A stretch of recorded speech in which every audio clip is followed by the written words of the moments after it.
I've spent a lot of time thinking about the future, not the loud kind, not the flashy kind, but the future that feels real, the one where two people choose each other every single day.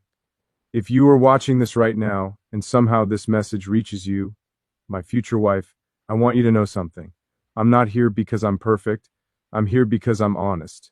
Because I believe love isn't about chasing. It's about recognizing. It's about standing still long enough for the right soul to find you. I believe in respect before romance, in loyalty before promises, in building a life that's quiet, strong, and unbreakable, together. So this isn't a speech about fairy tales. This is about commitment, about growth, about choosing love even when no one is watching. And if you're out there listening, this is me showing up with my heart open, my intentions clear, and one simple question meant for the future.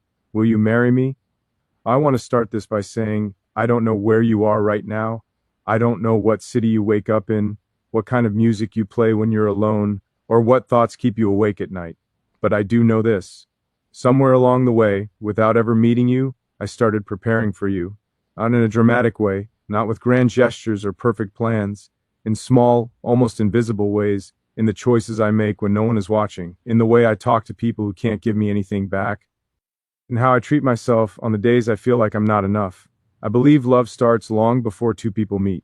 I believe it begins with responsibility, with deciding to become someone who can stand still in chaos, someone who doesn't run when things get uncomfortable, someone who knows the difference between attention and connection. I've been learning to listen more than I speak, to pause before reacting, to carry my past without letting it define my future. Because if one day I'm going to look at you and ask you to trust me with your life, I need to be the kind of man who has already learned how to carry weight. I've made mistakes.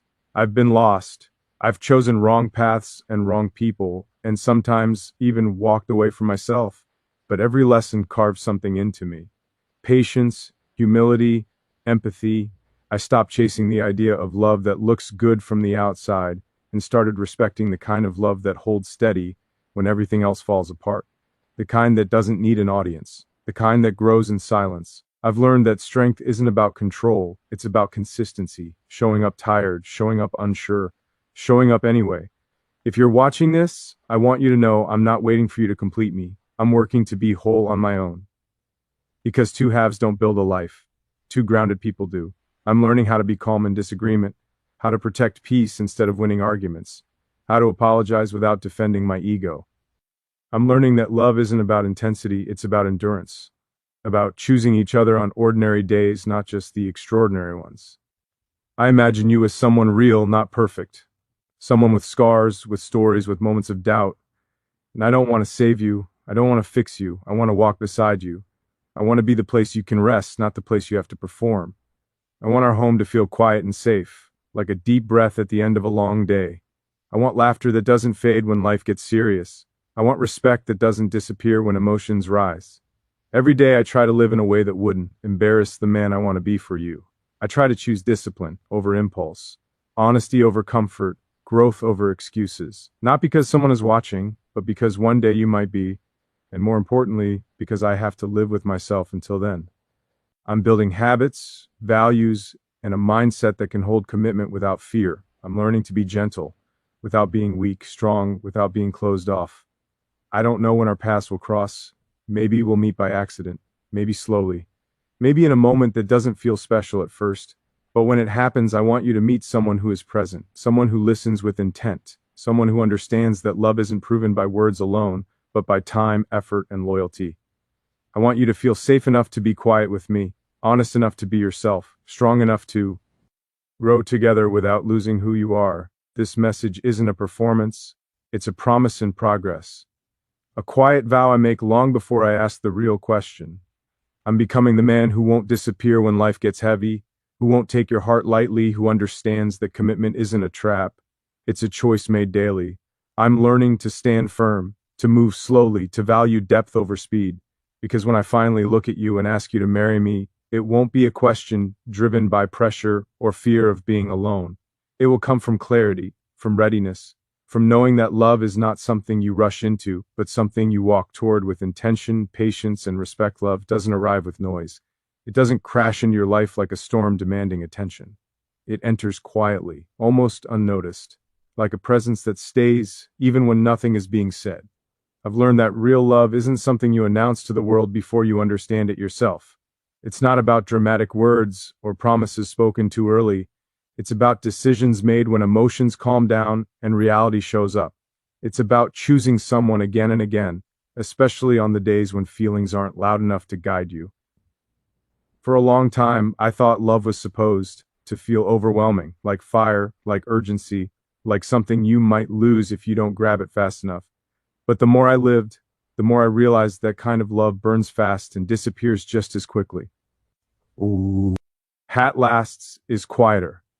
What lasts is steady. It's the decision to stay present when walking away would be easier. It's the willingness to understand instead of react. It's knowing that love isn't proven by intensity but by reliability. I've come to respect the kind of love that doesn't need to be posted, explained, or defended, the kind that exists in small moments no one else sees. Shared silence, a look that says more than words, being there at the end of a long day without needing a reason. Love like that doesn't try to impress. It doesn't demand attention. It simply exists, solid and calm, like something you can lean on when everything else feels uncertain. Choosing love means understanding that emotions change, but commitment is built to last. It means accepting that some days will feel ordinary, repetitive, even boring, and still showing up fully. It means not confusing excitement with meaning, not mistaking desire for depth. I've learned that the strongest relationships are often the quietest ones because they don't rely on constant reassurance. They rely on trust that has been earned slowly, through consistency and honesty.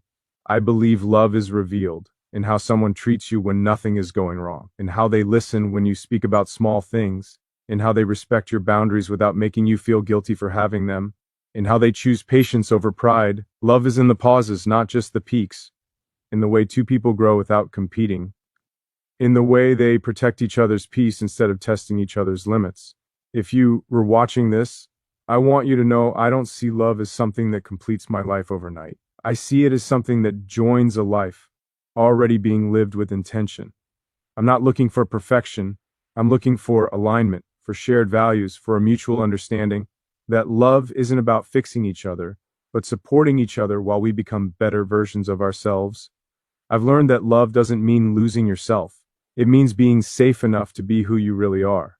It means having the courage to be honest, even when honesty feels risky.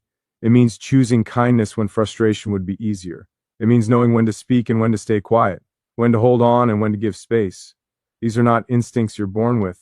They're skills you build by paying attention, by failing, by trying again. Love as a decision means accepting responsibility for how your presence affects someone else. It means understanding that words carry weight, actions carry more, and patterns carry everything. It means being careful with another person's heart, not because you're afraid of losing them, but because you respect what they've trusted you with.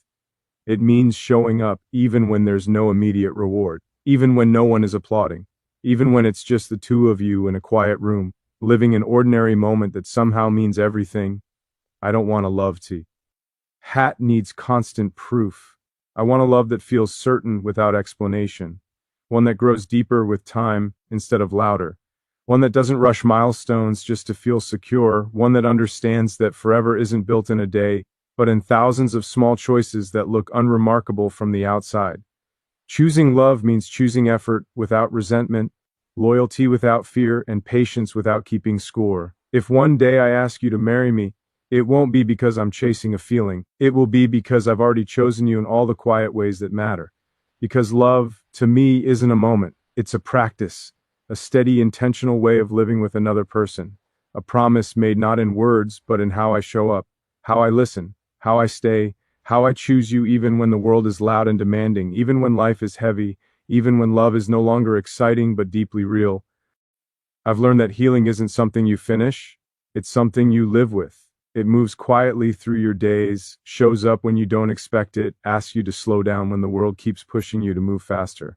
For a long time I thought strength meant ignoring pain, carrying it without complaint, pretending it didn't shape me, but real strength came when I stopped running from what hurt and started sitting with it. When I accepted that patience isn't weakness and kindness isn't something you offer only when life is easy. There were moments when the world felt heavy, when disappointment settled in places I didn't know how to reach, when silence felt louder than noise. In those moments, I had a choice: become harder or become wiser. I chose to stay soft without becoming fragile. I chose to let pain teach me instead of turning it into bitterness. Healing taught me how to pause before reacting, how to understand instead of assuming, how to see people not as obstacles but as stories still being written. Patience became something I had to practice daily, with myself first. Accepting that growth doesn't move in straight lines, that some days you take steps back, not because you're failing, but because you're human. I learned to forgive myself for not knowing better sooner, for trusting the wrong voices, for staying too long in places that no longer felt right. Patience allowed me to breathe again, to stop measuring my life by speed and start valuing direction. Kindness changed meaning for me. It stopped being something polite and became something intentional. Choosing kindness when you're tired, when you're misunderstood, when no one would blame you for being cold. I realized kindness is not about being agreeable, it's about being grounded. It's about responding from clarity instead of impulse. It's about protecting your values even when the world rewards the opposite. Living in a hard world teaches you to build armor, but armor gets heavy, it dulls your senses, it keeps you safe, but it also keeps you distant. I learned how to set boundaries without closing my heart, how to say no without guilt, how to care deeply without losing myself. Healing taught me that I don't need to absorb every blow to prove resilience. Sometimes resilience is knowing when to step back, when to rest, when to choose peace over pride. I've seen how quickly people judge what they don't understand, how easy it is to be unkind when you don't know someone's story. That awareness changed how I move through the world. I listen more, I speak less, I give space where I once demanded answers. I understand now that everyone is carrying something unseen, and that realization makes kindness not just a virtue but a responsibility.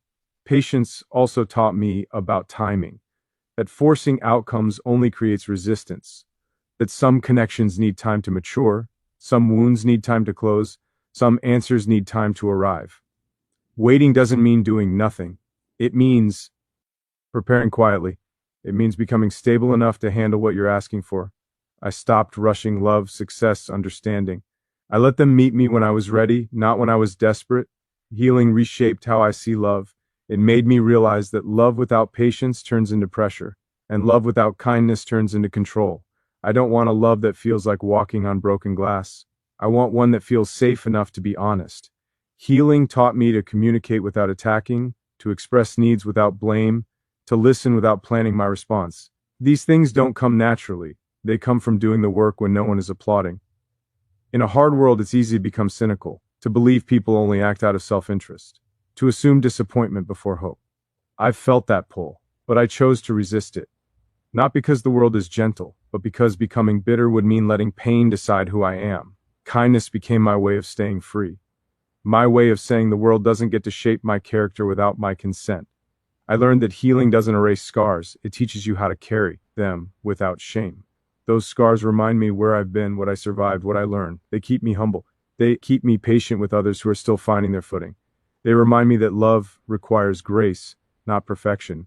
If you're watching this, I want you to know that I've taken time to understand myself before asking someone else to understand me. I've learned how to sit with discomfort instead of escaping it, how to slow my thoughts when they spiral, how to choose kindness even when silence would be easier. Healing taught me to value peace more than being right, connection more than control, patience more than speed. This world can harden people quickly. I see it everywhere. But I believe choosing gentleness is a form of courage. Choosing patience is a form of strength. Choosing kindness is a form of discipline. These choices shape how I love, how I commit, how I show up for someone else. They shape the kind of partner I'm becoming. Someone who understands that love isn't meant to save us from life, but to help us face it with steadier hands and clearer hearts. See, don't believe love is about one person leading while the other follows. I believe it's about two people learning how to walk at the same pace, even when their steps are different. Life has a way of pulling people in separate directions, testing patience, priorities, and presence. I've seen what happens when someone moves too far ahead, when ambition turns into distance, when growth becomes lonely because it's no longer shared. I don't want that kind of future. I want one built on awareness, on checking in, on slowing down when one of us needs time to catch their breath. Walking forward together means understanding that progress isn't always visible. Some days it looks like momentum, other days it looks like rest. Some days it looks like confidence. Other days it looks like doubt. I don't expect perfection. I expect honesty. I expect effort that doesn't disappear when things get uncomfortable. I expect two people willing to pause, reassess, and realign instead of blaming each other for falling out of step. I've learned that love becomes fragile when it turns into a competition, when success is measured individually instead of collectively. I don't want to win if it means losing connection. I don't want to grow in ways that leave you feeling behind or unheard. I want growth that feels shared, even when our paths temporarily look different. I want us to celebrate each other without comparison, to support each other without resentment, to recognize that sometimes one of us will be strong while the other needs support. Walking together means listening without trying to fix everything. It means allowing space for emotions without rushing them away. It means understanding that silence isn't always distance, and distance isn't always abandonment. I want to learn your rhythm, to notice when you need encouragement and when you need quiet, to recognize the difference between a problem that needs solving and a feeling that needs understanding. I believe partnership is built in the everyday moments most people overlook. The way you speak when you're tired, the way you respond when plans change, the way you handle disappointment when no one else is watching. Walking forward together means choosing respect even when emotions run high. It means remembering that we're on the same side, especially when it feels like we're not. There will be moments when one of us feels uncertain, when the future feels unclear, when fear whispers that it would be easier to walk alone. In those moments, I don't want us to rush decisions. I want us to hold steady, to remind each other why we chose this path in the first place. Walking together doesn't mean pretending everything is fine. It means facing what isn't without turning away. I don't want to build a life where one voice dominates and the other adapts in silence. I want balance. I want mutual respect. I want conversations where both perspectives matter, even when they don't align perfectly. Walking forward together means compromise without resentment, sacrifice without scorekeeping, and effort without expectation of immediate reward. I understand that life will change us. Experiences will shape us. Loss, joy, success, and failure will leave their marks. Walking together means allowing those changes without fear. It means not clinging to who we used to be, but choosing who we are becoming. It means giving each other room to evolve without questioning commitment. Love shouldn't feel like a cage. It should feel like a foundation strong enough to stand on while we reach for more. There will be days when one of us moves faster, sees further, dreams bigger. On those days, I don't want impatience. I want reassurance. I want the faster one to slow down, not out of obligation, but out of care. And when the other catches up, not out of pressure, but out of readiness. Walking together means trusting timing as much as direction. I want a partnership where we protect each other from the noise of the world, where home feels like a place of calm, not another battlefield. Walking forward together means creating routines that ground us, traditions that remind us who we are, and shared values that guide decisions when emotions cloud judgment. I don't expect the road to be easy. I expect it to be real. There will be disagreements, misunderstandings, moments when words fall short. Walking together means repairing instead of retreating. It means choosing conversation over silence, clarity over assumptions, patience over pride. It means understanding that love isn't tested by the absence of conflict, but by how conflict is handled. I want to walk beside someone who sees commitment as an active choice, not a passive state. Someone who understands that love requires maintenance, attention, and care. Walking forward together means checking in even when things feel stable, appreciating each other without waiting for milestones, and remembering that small gestures often carry the most meaning.